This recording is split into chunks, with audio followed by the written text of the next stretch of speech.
La fibromialgia es un trastorno que causa dolores musculares y fatiga.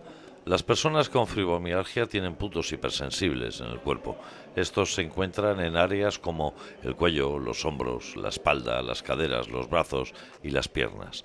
Los puntos hipersensibles duelen al presionarlos. Bueno, pues la charla de hoy consiste fundamentalmente en explicarle a las personas que tienen fibromialgia la importancia de mantener un estilo de vida saludable en el que incluyan la actividad física.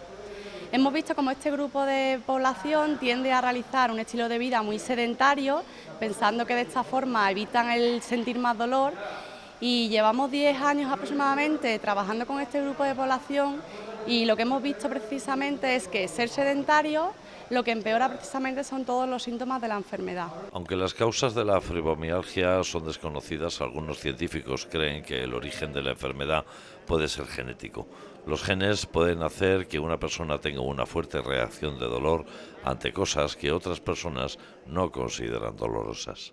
La persona lo que empieza es a sentir un dolor generalizado, sin una aparente explicación. No es porque se haya dado un golpe o porque tenga algún tipo de lesión, sino que es un dolor generalizado. Entonces, claro, al empezar a experimentar dolor, pues al final te termina afectando a muchas facetas de tu vida. Y es una enfermedad que lo que conlleva precisamente es que el dolor es el síntoma principal, pero al final termina cursando con otros síntomas como puede ser la fatiga, alteraciones en el sueño.